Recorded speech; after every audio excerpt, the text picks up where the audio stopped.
Iglesia, Centro Cristiano, Luz y Vida a las Naciones. Pastor Luis Ángel Sinisterra.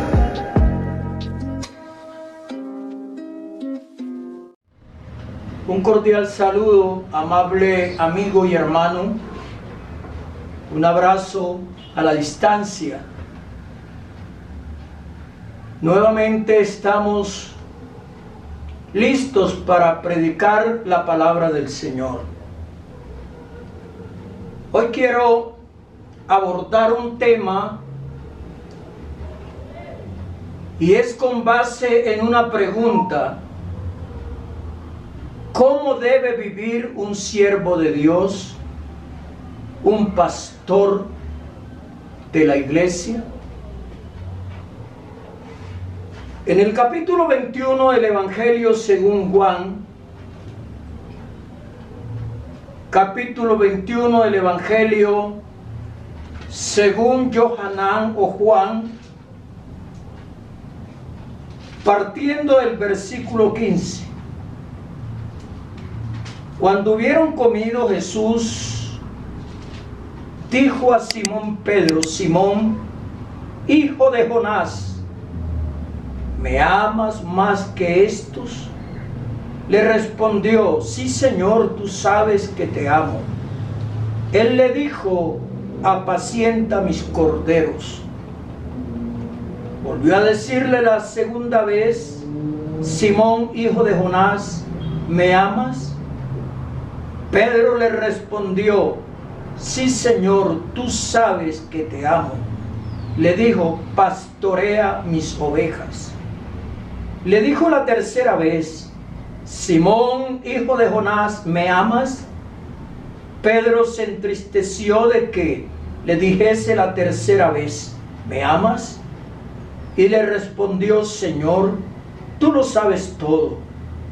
Tú sabes que te amo. Jesús le dijo: apacienta mis ovejas.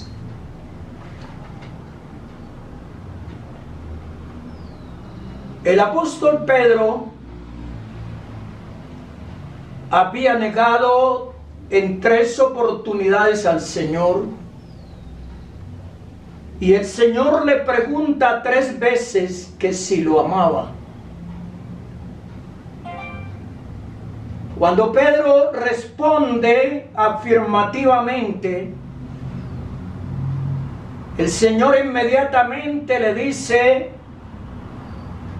apacienta mis corderos. Y en 2 oportunidades le dice: pastorea mis ovejas. Apacienta mis ovejas, pastorea mis ovejas, apacienta mis corderos.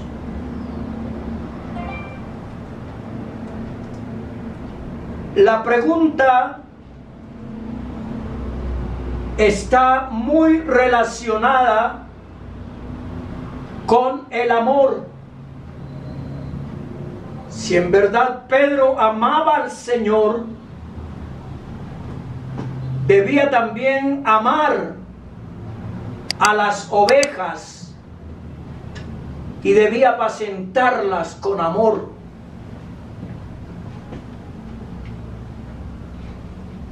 La pregunta es: ¿cómo debe vivir un siervo de Dios? ¿Cómo debe vivir un pastor en su parte, en la parte humana? ¿Cómo debe vivir él? Frente a esta pregunta, hay 2 vertientes que miran, analizan y razonan y concluyen de 2 maneras diferentes cómo debe ser la vida de un pastor económicamente, humanamente. Hay una vertiente que para ellos el pastor es un sinónimo de derroche, de opulencia y de todas las comodidades habidas y por haber. Y concluyen diciendo que un varón de Dios no tiene absolutamente por qué padecer necesidades materiales. Mientras está la otra vertiente que se ajusta muchísimo más a la Escritura. Ellos concluyen que un pastor no es sinónimo de lo que ya mencioné, de opulencia, de derroches, de lujos innecesarios, sino que un pastor es digno de un salario. Y no nos vamos a engañar, pero hay gente muy ofendida, hay gente muy desanimada al ver la vida que llevan algunos ministros del Evangelio. De manera que vamos a estudiar un poco la palabra de Dios, porque no es así como dicen los de la primera vertiente. Hay que mirar en primer plano el ministerio de nuestro Yeshua, de nuestro Señor Jesucristo. El Señor dijo en una oportunidad: las zorras tienen guaridas, las aves de los cielos nidos, mas el Hijo del Hombre no tiene dónde recostar su cabeza. No estoy diciendo que un siervo de Dios no debe vivir decentemente. Sí, la Biblia nos da la afirmación de lo que estoy diciendo. Debe vivir decentemente.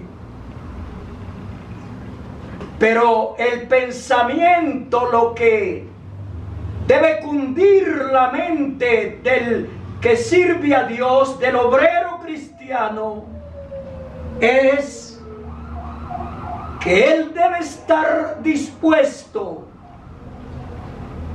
a la situación que le llegue. Tiene que hacerle frente cualquiera que sea su situación. Que el pastor no tiene por qué ser ultrajado, vituperado, dicen otros. Pero cuando miramos el ministerio de los hombres que ya se fueron, de los talmidín o apóstoles, vamos paso a paso. En 1 Corintios capítulo 4. 1 Corintios, el capítulo 4, del verso 9 al 14. Porque según pienso, Dios nos ha exhibido a nosotros los apóstoles como postreros, como a sentenciados a muerte, pues hemos llegado a ser espectáculo al mundo, a los ángeles y a los hombres.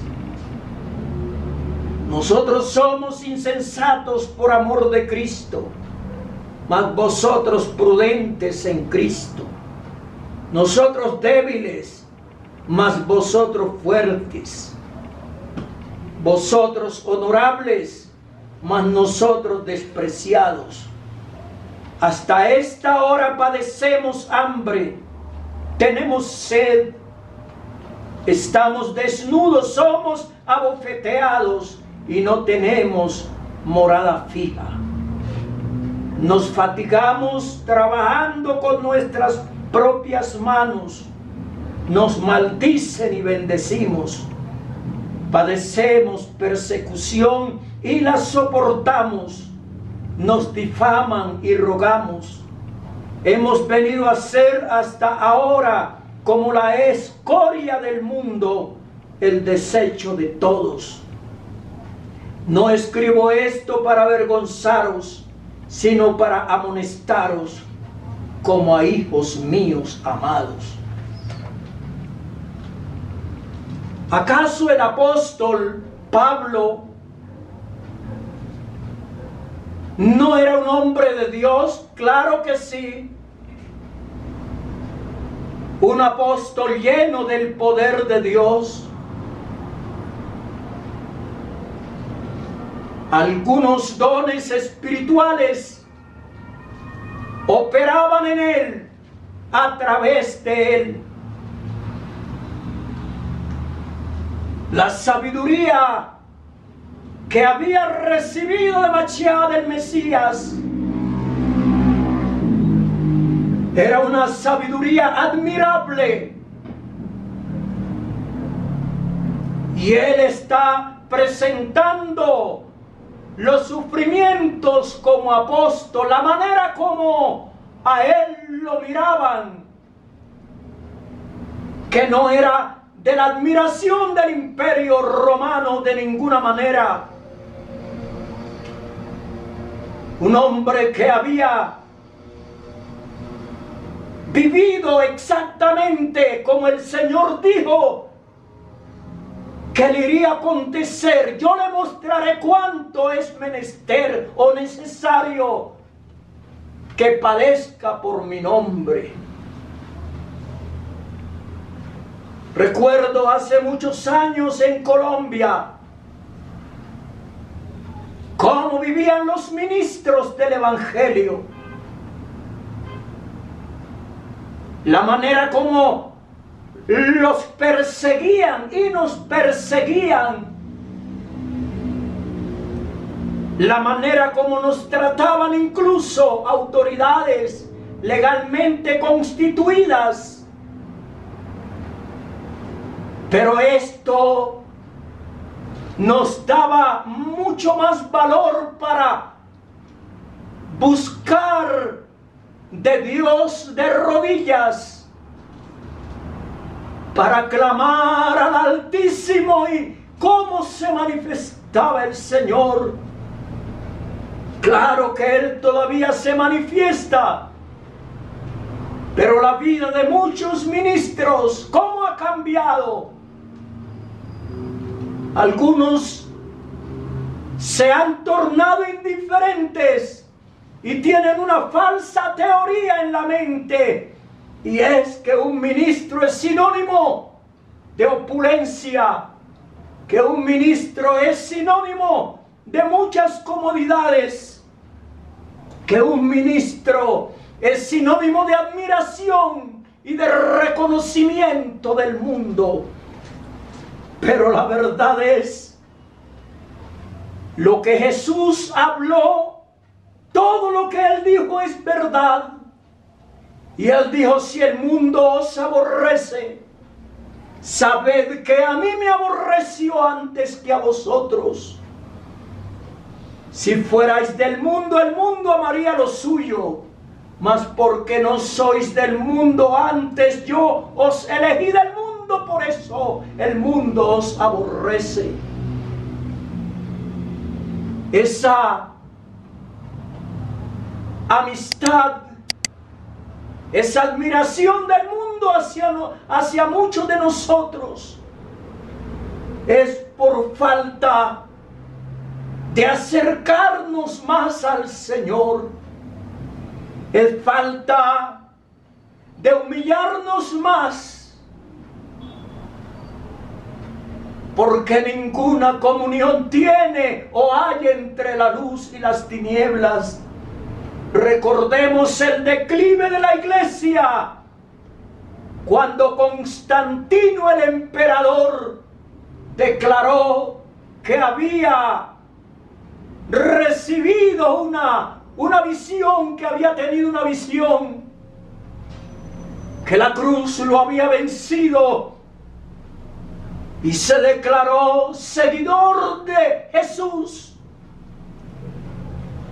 Pero la iglesia fue perdiendo, ya no era perseguida, pero la iglesia fue perdiendo su esencia. Los predicadores ya no eran predicadores de las Escrituras, sino más bien eran motivadores, eran personas que se acomodaban a los planteamientos de los filósofos. Ahora bien, volviendo a la vida del apóstol Pablo, en Filipenses capítulo 4, libro de Filipenses, el capítulo 4, del verso 10 en adelante.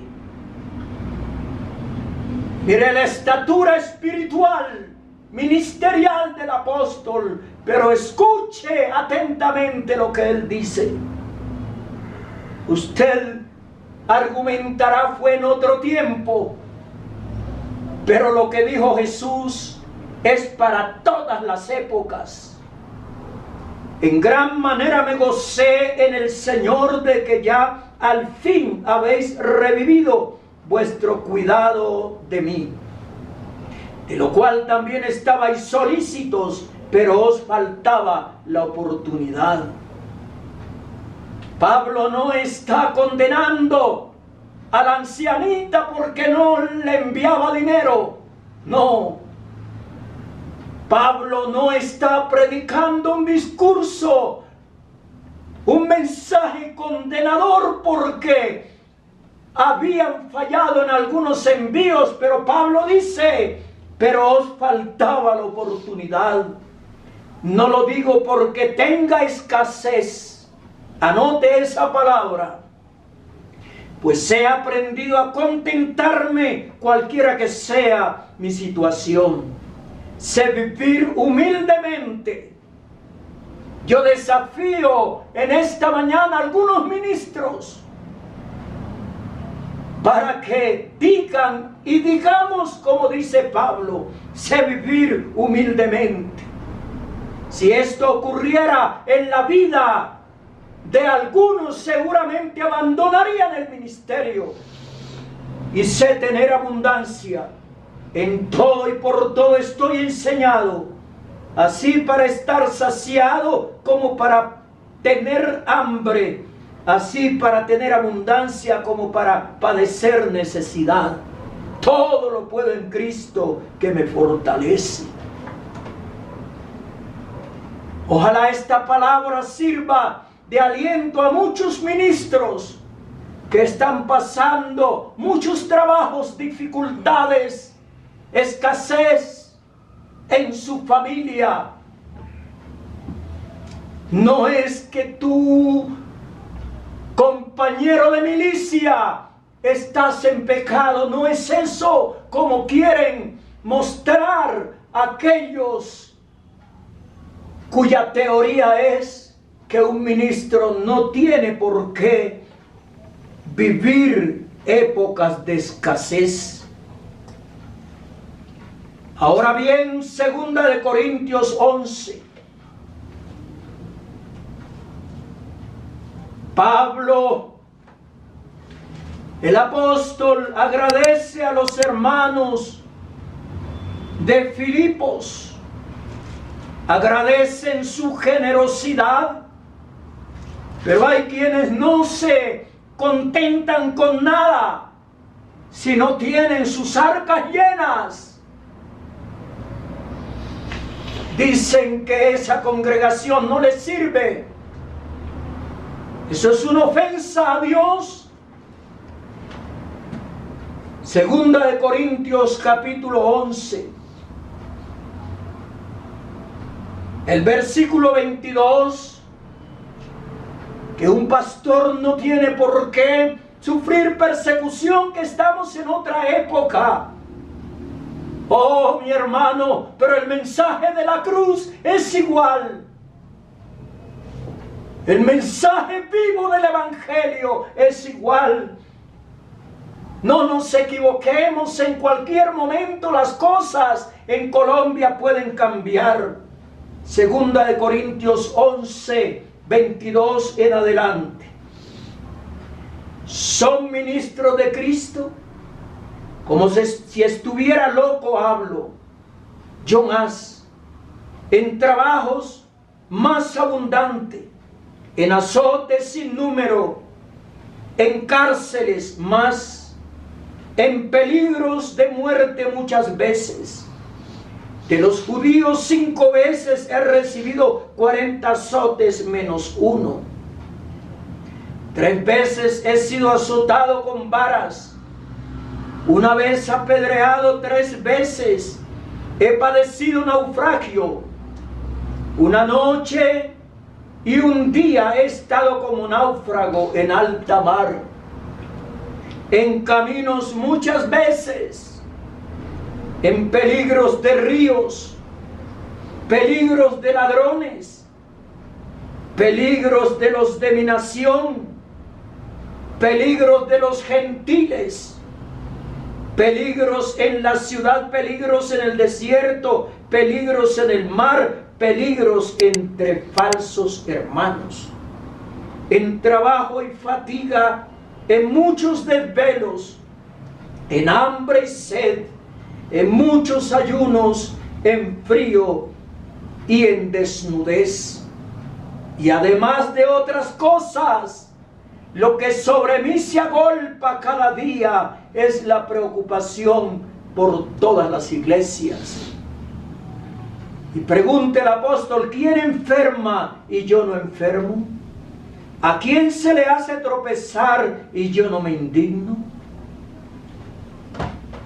Ese es el talante del apóstol Pablo. Esa es la forma como él describe los sufrimientos que había tenido hasta allí. Esa es la manera tan sincera como habla este hombre. Allí no hay brizna de hipocresía, no, tampoco de opulencia, de ninguna manera, aunque era un hombre preparadísimo en la parte académica. Sin embargo, él sabía que era obrero de Cristo y no del imperio romano, que él no podía vivir como vivía el mundo. No, Señor, de ninguna manera, sino que él quería parecerse a su Señor. Juan el Bautista,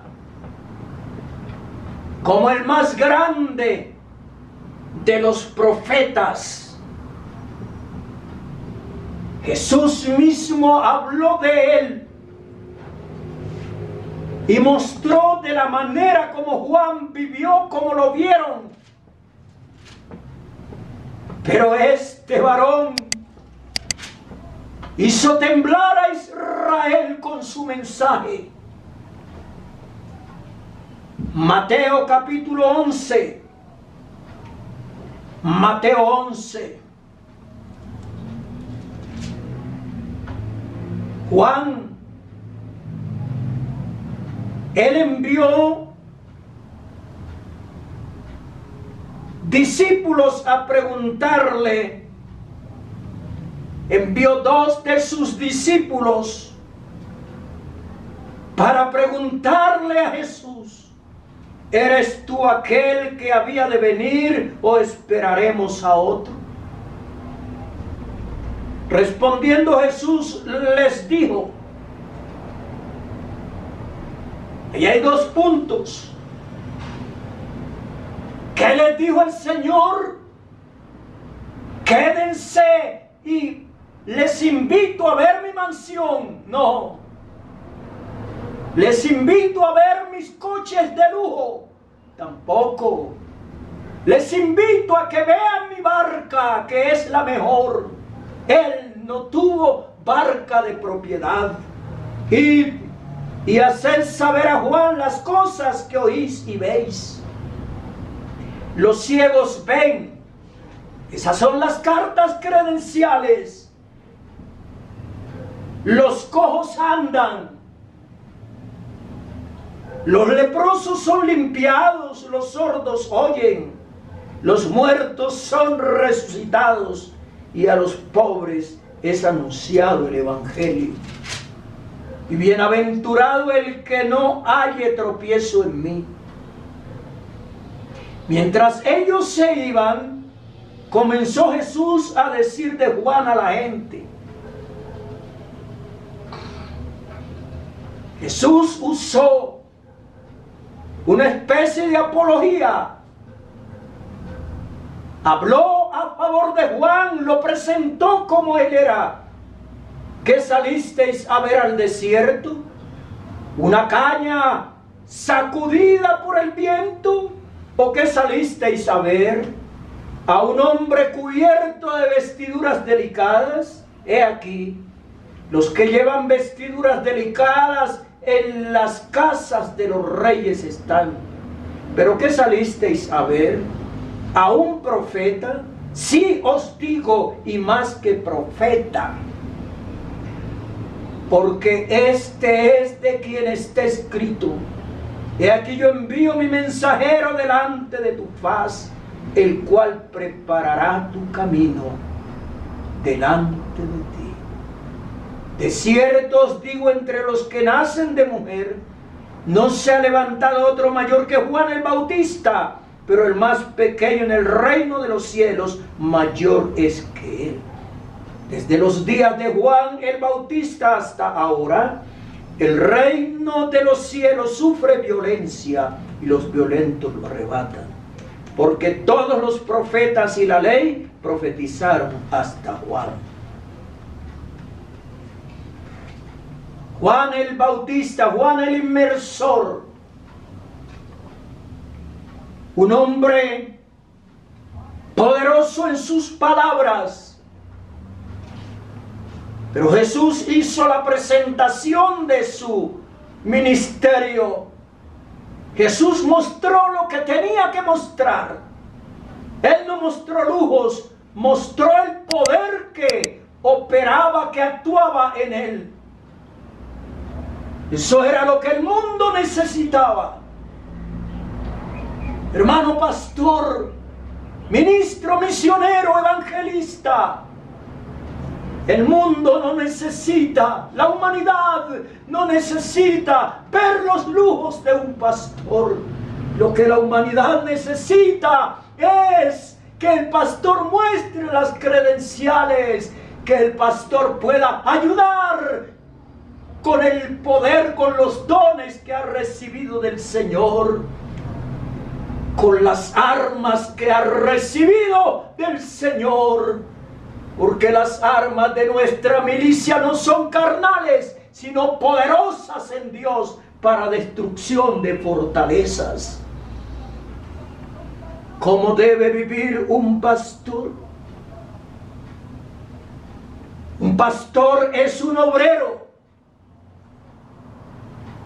Pero hay quienes no les gusta y dicen que obrero es aquel que empieza el ministerio. Tú también eres un obrero, estimado ministro.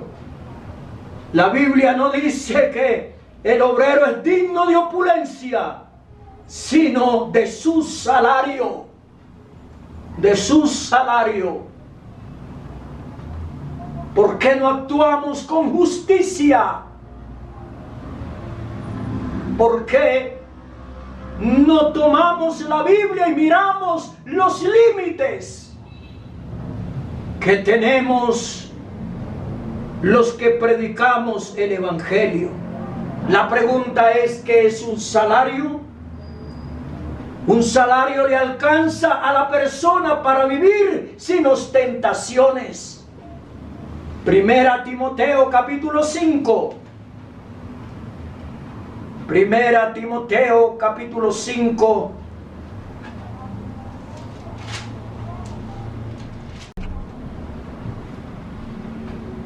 Los ancianos que gobiernan bien sean tenidos por dignos de doble honor, mayormente a los que trabajan en predicar y enseñar.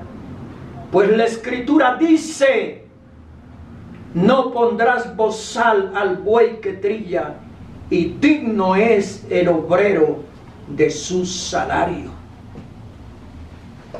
Digno es el obrero de su salario. Usted también, hermano, que me escucha en esta mañana, sea justo, ayudando a su pastor, sea honesto con lo que Dios le dice que cumpla para que lo haga. Entonces dice: digno es el obrero de su salario. Pablo le dice a Timoteo que se presente a Dios aprobado, como obrero que no tiene de qué avergonzarse y que usa bien la palabra de verdad. Segunda Timoteo 2:15. Pero aquí hay algo interesante. Procura con diligencia presentarte a Dios aprobado, como obrero que no tiene de qué avergonzarse, que usa bien la palabra de verdad. Obrero del griego es ergates. Obrero del griego es ergates. Es uno que labora. Es uno que, siendo ministro, labora con el fin de propagar el mensaje en medio de los hombres. Entonces, quitemos esa falsa idea. Aprobado, obrero aprobado, viene de la palabra dokimos, cumplidor cabal, genuino, respetado, estimado. Claro, estimado de los santos, primeramente de Dios y de los santos. ¿Qué quiere decir esto? El dokimos viene de una práctica de negociar con monedas en la época de Pablo. Dokimos se le decía al comerciante cabal, genuino, que no hacía trampas, porque algunos le iban quitando peso a la moneda para sacar otra, y ese no era un dokimos. Pero el que negociaba las monedas tal como salía del sitio de fabricación, se le decía que era un dokimos, que era un cumplidor cabal, genuino. Estimado pastor, tú eres un obrero. No te moleste ese término. Eres un obrero. Yo soy un obrero del Señor. Con llamarnos obreros no se nos quita el rango.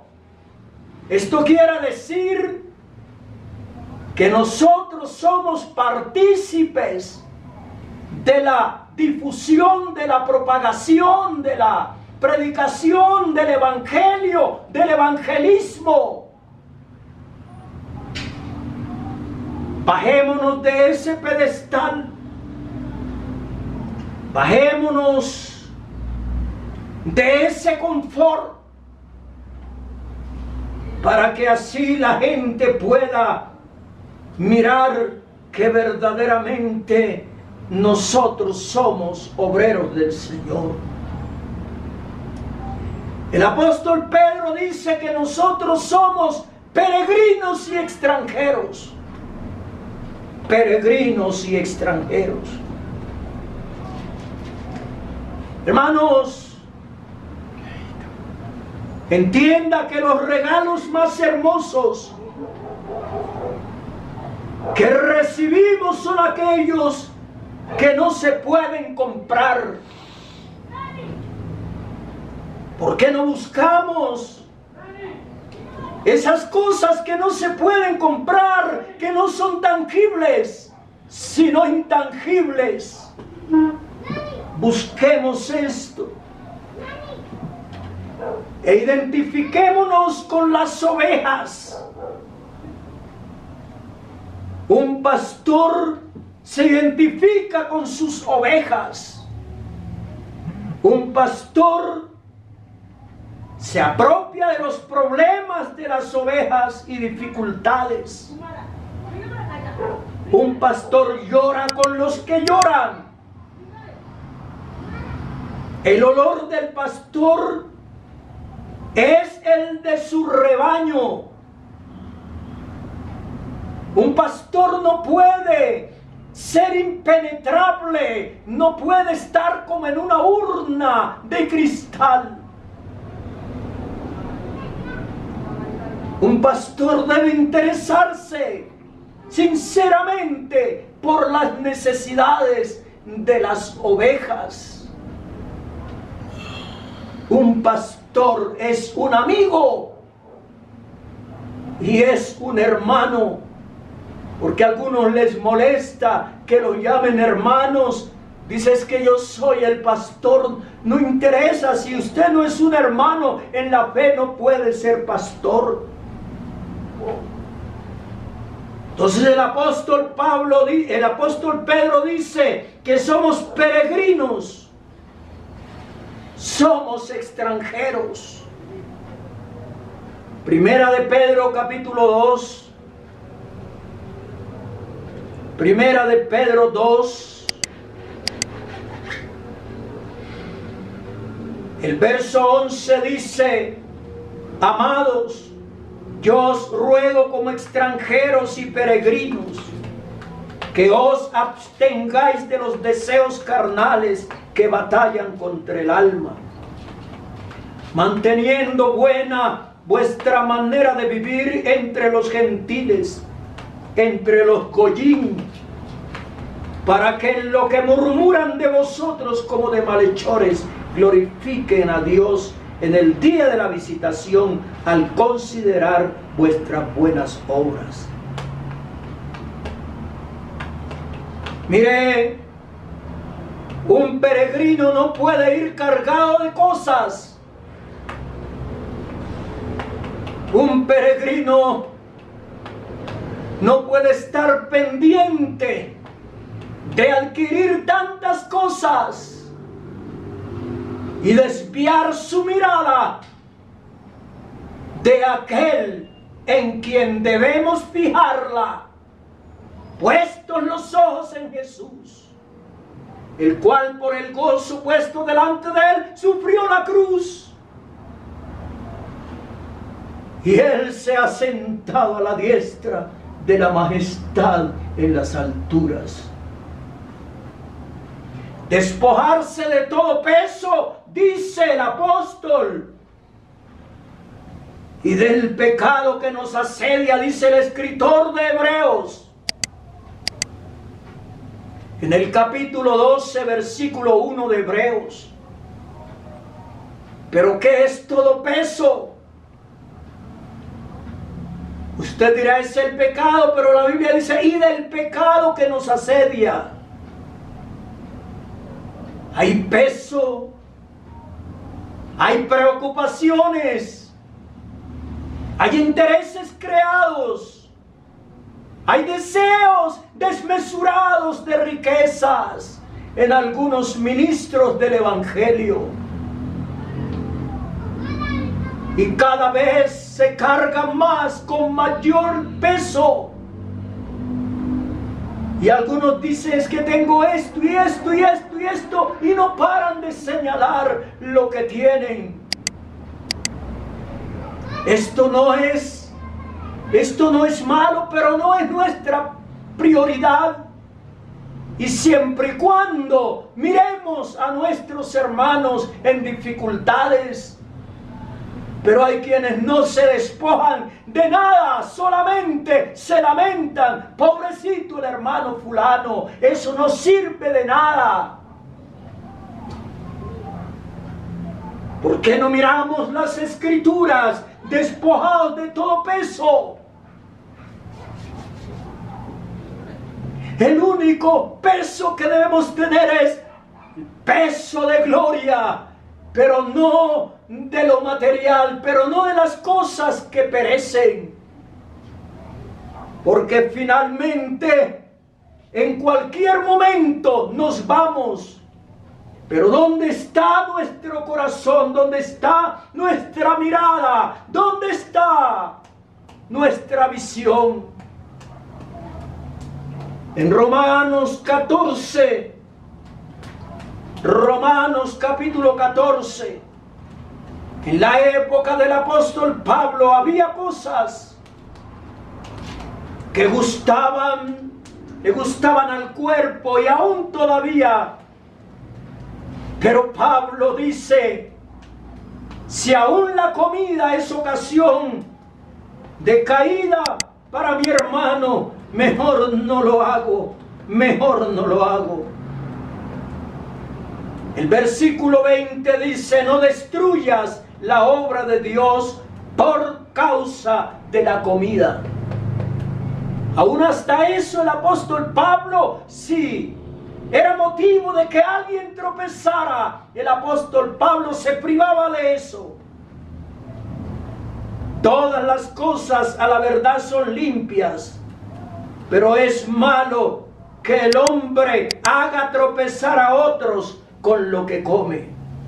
Bueno es no comer carne, ni beber vino, ni nada en que tu hermano tropiece, o se ofenda, o se debilite.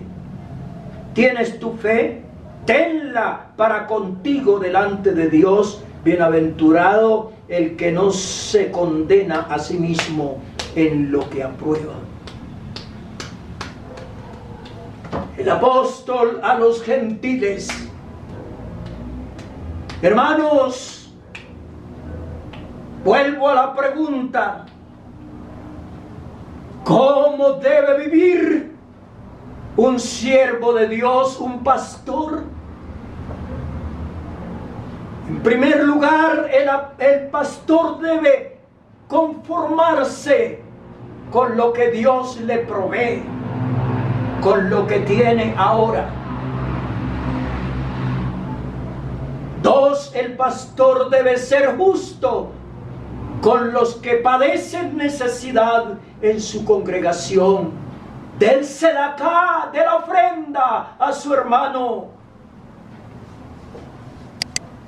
3, el pastor debe ser un hombre amigable en la congregación, no solamente con los ricos, no solamente con los intelectuales, sino con todos, porque la iglesia del Señor es conformada por un grupo de personas de diferentes niveles.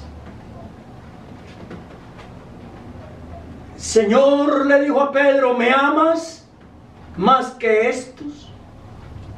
Sí, Señor, tú sabes que te amo.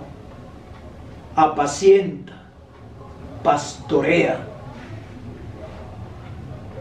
Como si el Señor le hubiera dicho, no te desvíes.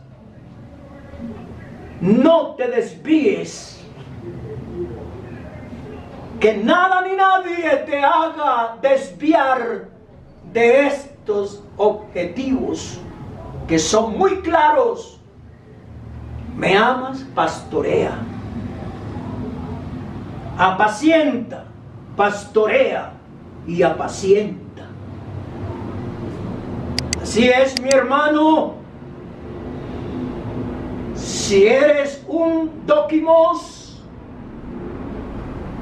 si eres un hombre cabal, cumplidor de tu deber, No tienes por qué ofenderte por estas palabras. Estamos esperando el retorno de Cristo. En cualquier momento, todo lo que hay se va a quedar, todo se quedará. Y lo más importante y glorioso es que nos vamos con el Señor, alejados de todo lo material. Porque muchos hasta pierden el sueño por lo que tienen. Algunos hasta apartan a sus familias que no tienen nada. Algunos no quieren inclusive saludar al hermano pobre. Algunos no quieren padecer afrenta por el nombre del Señor. ¿Quién te ha llevado a ese nivel? ¿Quién te ha dado honor? ¿Quién te ha dado reconocimiento? Si no es el Señor. No te desvíes. No te apartes. No ignores las Escrituras y el poder de Dios. Es el tiempo de volver a las Escrituras. Es el tiempo de mirar con detenimiento qué dice la Biblia respecto a mi vida, a tu vida, como pastor, como obrero del Señor. Ruego a los ancianos que están entre vosotros, yo anciano también con ellos, y testigo de los padecimientos de Cristo. Pedro fue un testigo de los padecimientos de Cristo. El Rey de Gloria, el Señor de señores, padeció, el justo por los injustos, para llevarnos a Dios.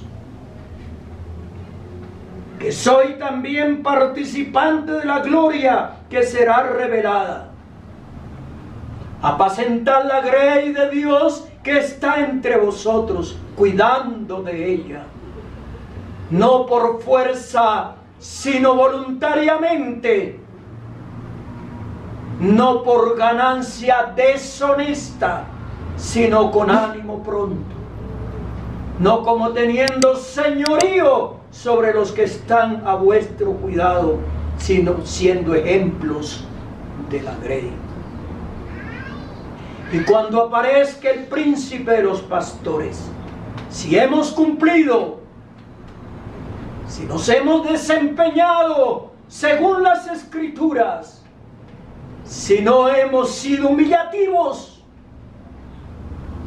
si hemos sido amables para con todos, si hemos sido generosos, cuando aparezca el príncipe de los pastores, vosotros recibiréis la corona incorruptible de gloria.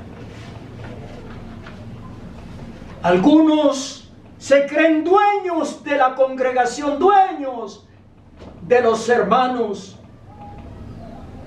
Me gusta este pensamiento que el Señor me dio. No somos dueños de nada. Recuerda, todo lo hemos recibido, no somos dueños de nada, ni siquiera de nuestros propios hijos. No somos dueños, pero sí somos responsables de mucho. Con este pensamiento termino. Apacentad la grey de Dios. ¿Me amas? Apacienta. ¿Me amas? Pastorea. Pero con integridad, con honestidad, con amor, con sencillez de corazón. Te damos gracias, Señor amado, por la palabra que me has dado en esta mañana, para cada oyente, aplicándolo primero a mi propia vida, Señor, que nunca sea indiferente con ningún hermano, que nunca discrimine a nadie, Señor, que sea amable para con todos y servicial en lo que pueda, Señor. Ayúdame, Señor de la gloria, a entender qué es el ministerio, a comprender, Señor, mi labor, a comprender, Dios mío, lo que significa ser pastor, ser un obrero tuyo. Enséñame, Señor, a no apegarme cada día que, recuérdamelo, Señor, a no apegarme a nada de lo material, porque nada he traído a este mundo y sin duda nada podré llevarme. Soy extranjero, soy peregrino sobre la tierra. Cuando tú llamaste a tu siervo Abraham, le dijiste: sal de tu tierra y de tu parentela y de la casa de tu padre a la tierra que te mostraré. Abraham fue un peregrino. Oh Dios mío, y si en el sentido ministerial y en el sentido cristiano somos extranjeros y peregrinos, ayúdanos a no cargarnos de cosas innecesarias, Señor. Más bien invertir en el reino tuyo, invertir en aquel hermano que padece necesidad. Gracias. Invertir en la obra misionera, Señor. Muchas gracias, Padre, en el nombre de Jesús. Amén. Amén.